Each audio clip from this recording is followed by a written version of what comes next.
Guys, thanks for joining. I just want to do like a weekly kind of Q&A, fitness, dance, motivation, whatever you want to ask me, anything about my book, about Fiercely Fierce Fitness Wear, whatever you want to ask me, I'll be here live Q&A. I haven't really set like an actual day for it yet, but I'll be coming to you. Maybe I'll figure out like an actual day. I'm trying to just do it when I can do it lately. But I should figure out an actual day for it. Yay. Hi, Wendy. Good to see you here. Let me know if you have any questions. I'm going to get started with a few questions I got earlier in the morning when I posted that I was going live. Let's see. We have Natalie. Natalie, I love you for asking all your questions. It's awesome. It keeps me thinking, actually. It's good. So Natalie wrote me this morning and she posted, have I ever tried keto or intermittent fasting? And what are my thoughts? Okay, so Natalie, and anyone who wants to know, kind of, I have done both at different times in my life. So I have done keto kind of. It wasn't really, I guess it was called keto, but I wasn't thinking, oh, it's keto. But whenever I got ready for fitness and bikini competitions, I have been on a pretty strict keto diet for sure. A few times I competed, I did integrate more carbs, but mostly I was on a fairly kind of strict keto diet. And if you don't know what keto is, it's basically no carbs, no carby carbs, okay? A little extra fat to give you that energy, and lots of protein and vegetables, some vegetables. So, hi, Natalie, you're here. So I'm answering one of your questions right now, Natalie. Anyway, so keto, yeah, it is effective. I mean, some people do it long run, long term. For me, I can't do that long term. Like, I'm just not gonna never eat, you know, I don't know, oatmeal and certain fruits and other healthy things that are not on the keto diet. So for me, it's not a long-term strategy. I have used it short-term to kind of like quickly lose weight, which I don't really recommend. But if you think you can keep the keto going all the time, I guess it's good. For me, I can't keep keto going all the time. Some people do. It's a whole lifestyle. For me, I'm gonna eat a piece of bread every now and then, or macaroni, or, you know, I like to be able to have that. And then if you're going out of ketosis because you had that, then I'm kind of like, why did I do it? So it's not for me. It is effective for sure. You will lose weight, but will you keep it off? Because it's not really like, I feel, for me at least, it's not long term. I can't keep going on that the rest of my life. Personally, I don't love a lot of meat in my diet, and keto, it's hard to do if you're not eating a bunch of meat. So for me, it's not really the right choice, but some like it, and it is effective for sure at losing fat. I'll give you that. So I hope that answered that. And intermittent fasting, I've definitely done. I do kind of like it. I just don't think it's really for me also. So I like intermittent fasting. I like not eating all morning. I love it. Goes with my lifestyle. But the only issue with that is then I'm super hungry by afternoon or night. Like, I've not eaten all morning, and then I'm super hungry and I make bad choices. So for me, I like to keep that food going every 3 to 4 hours. I like to start my day, rev my metabolism in the morning, and then continue on eating throughout the day really healthy foods. I feel if I go a bunch of hours without eating, then I'm like, well, I didn't eat all those hours. Now I'll just have Haagen-Dazs and a burger. So for me, intermittent fasting, it may be effective. I've never really realized any great, I don't know, like benefits to it. I've never lost a bunch of weight because I didn't eat all morning or anything like that. I'd love to hear your thoughts. If anyone does intermittent fasting, I know people love it. Some people love it. For me, I just tend to pig out after not eating all morning. So it's not for me. It goes well with my lifestyle, but then I end up eating a bunch of stuff. So let me know in the comments how it's going for you guys. Do you guys do intermittent fasting? Do you do keto? All that stuff.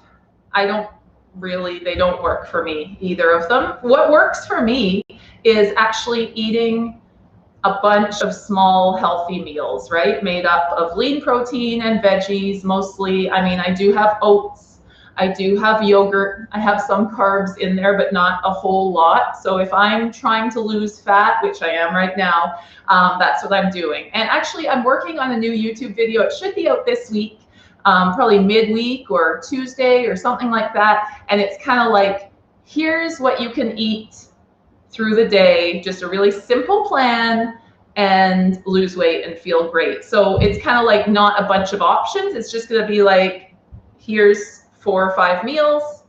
Here's how you do it. It's simple. It's a simplified plan. So for anyone confused and like, what should I eat? I am coming out with a video this week, very soon. I've taped it already. I just got to edit it. So that should be up on my YouTube channel very soon.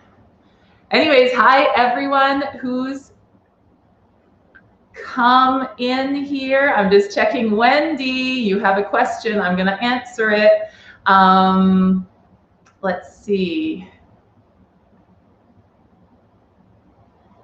Exercises for people with osteoarthritis. Okay, so basically I always recommend certain exercises for people with limited, things that are impeding their crazy workouts, right? So I think walking is always what I recommend everyone. I don't specialize in osteoarthritis. We've talked about this, Wendy, and we want to do some collaborations. You're going to teach me, I'm going to teach you. It's going to be amazing. Look for me and Wendy doing a YouTube video soon, because we have that in our heads. We've been thinking about that for a while.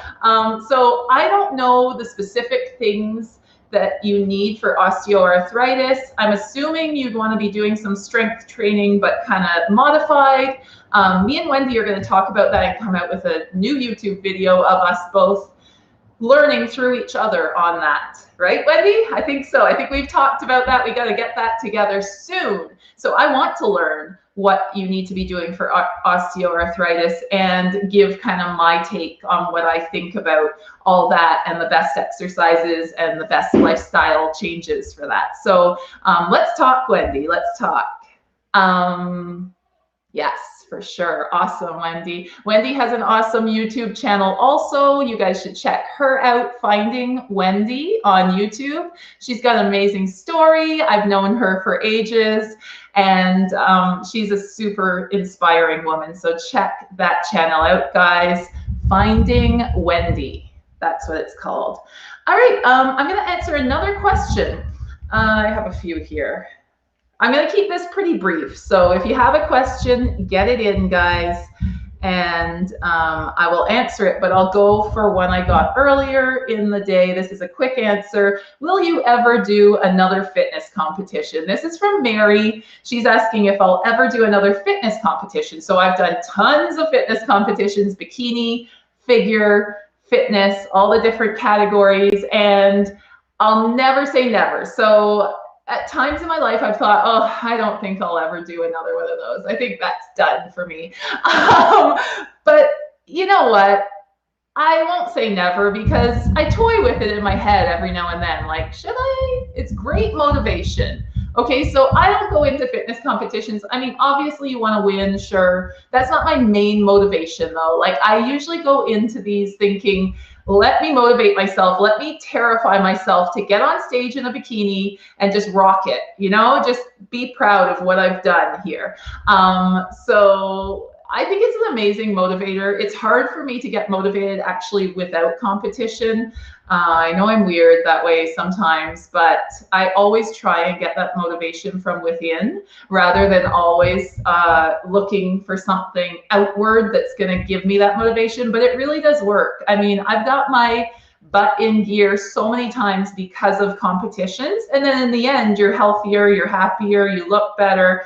All those things result from it. So I might do a fitness competition. I might sometime here in my 40s. I'd love to rock another fitness competition. I just got to find the right one that meshes with my kind of feelings and what I want to display up there, right? Because some of them that I've done, I don't know, they're not really right for me right now, or I don't know if they even were then. Some are just, you know, I don't know. I like a really athletic feeling to a fitness competition, right? I might get back into fitness. That's super hard with the routine, the gymnastics routine. I don't do gymnastics. Dance and gymnastics routine, you know, you do strength moves, all that stuff. I kind of like that. That makes me excited. It's not just standing there in a bikini, which nothing's wrong with that. I mean, I've done a lot of that too, which is a feat in its own, trust me. I mean, getting fit for a fitness competition is, whoo, even if you're just standing there in a bikini, it takes a lot to get to that stage. But yeah, maybe one with a routine I might think about doing, just because it might be more work, but it's also more exciting, as with everything in life, right? Things that are a lot of work are a little more exciting, to me at least. Anyways, okay, Finding Wendy lost 225 pounds. So check that channel out. I mean, way to go, Wendy. That's insane. Congrats on that. I mean, I think I lost at the most maybe 80 pounds, and that was a lot. So imagine losing more than double that. Oh my gosh, you're amazing, Wendy. That's awesome. Anyways, so I am looking at your questions, guys. Let me know. Okay, how can I love my body now and throughout my transformation process? So I'm assuming that means kind of like, how can you love your body even though you know you want to make a lot of changes, and they might be big changes. You might want to lose 225 pounds. You might want to lose 10 pounds. How can you love your body as it is right now is a great question. And it's what my book, Loving Yourself Fit, is all about. Because I think it's really important to love yourself before you lose the weight, to love yourself through the process, to love yourself at all stages, which is what I tend to do. I mean, I try to love myself, and it is hard sometimes. Sometimes it's easier, sometimes it's harder. Love myself at all stages. I try and see something amazing in my body, even if it's not my ideal, like, oh, that is how I want to look, right? It's not always my ideal. Right now, my body's not my ideal. So, you know, I try and look at it as like, oh my gosh, it's doing something amazing. Like, for example, when you're pregnant, wow, I am in awe of what my body is doing right now. I'm producing a human. That's amazing. Or if you're not pregnant and you're just like, oh, I want to lose weight, I don't like how I look in anything, you know, focus on the good. What do you love about your body? What is it you love? What is it doing that you love? Can it, you know, carry your toddler around for extended periods of time? Can it lift 200 pounds of weight deadlifting? Like, focus on the things it's doing for you. Can you walk 3 hours and feel great? Focus on all the things it's doing for you through the process of losing weight or getting fit. And also celebrate your body by buying new clothes before you've reached that target. So I've talked about this before, and it's super important. A lot of people in my transformations and personal training clients will be like, well, I'm going to buy those skinny little jeans once I lose this 20 pounds. And I'm like, okay, that's fine to have that as a goal. But then also buy some cute little outfit now, right now. Start rocking it now. Feel good about yourself. You need to feel good about yourself to make a lasting change. Trust me, you're not going to make a lasting change probably if you're just hating yourself all the time, because then you're not going to want to enrich yourself by working out, by eating right. You're just going to want to be self-destructive, basically. So we need to love ourselves. There's so many tactics, and you can read more in my book and watch my YouTube videos about this. But treating yourself nice, you know, hanging around people who tell you beautiful things about yourself. You know, ask your friend, like, what do you love about me? And even specifically about my body, what looks great to you? I know it sounds funny, but someone you love and trust will tell you amazing things that you're not telling yourself maybe, and you need to be telling yourself this. All right. So that's like it in a nutshell. I mean, I could go on and on and on. My mom says I go on too much, so I will cut it there. Ask me a question privately or on here if you have any other specific questions about that. Okay, so I see Wendy is saying she started with a friend. We no longer eat anything after dinner, so no late night snacking, grazing. It helps with lowering those extra calories that have no other purpose. Yeah, late night eating. That's a topic on its own. We should discuss that sometime. I should have a live just about that. Oh my gosh. Late night eating. I mean, I tend to end, this is how I deal with late night eating. So I tend to end my night by having something I really love that's healthy. Okay, so for me, it's Greek yogurt. I don't know. If you know me, you know I love Greek yogurt. Love Greek yogurt. I'll put a little bit of peanut butter in there, a little bit of honey maybe. I got that from Natalia. She gave me that tip. I thought it sounded so weird, but I am addicted. So a little bit of Greek yogurt, a little bit of peanut butter, a little bit of honey, and I have that, a small amount, like not a crazy huge tub usually. I'll have that. And then I might have a tea, like a nice mint tea or not, a bunch of water, and that's it. I feel satisfied. I had my awesome kind of desserty meal there, and then that's the end of it, right? And it also helps to not hang around someone who's snacking. So if someone brings out chips right beside me, it's a little harder. Not impossible, but harder. If my son's eating a bunch of chips as we watch TV at night, it can be hard not to be like, not that it can't be done, right? But it is a little harder. So hanging around people who have similar goals, and eating something you actually really like and you feel fulfilled with. Also being full, like being full enough, like make sure you've eaten enough healthy foods throughout the day that you don't feel like, oh, I'm craving something now, I'm kind of hungry. Sometimes it's mental, sometimes you actually are hungry. That's why the intermittent fasting and all that stuff doesn't work for me, because then I'm so hungry. I'm like, I just want anything, make a bad choice. So that type of thing.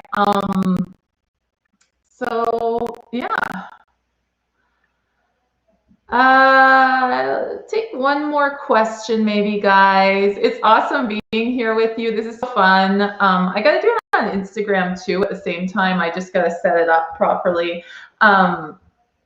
So let me take one more question from before.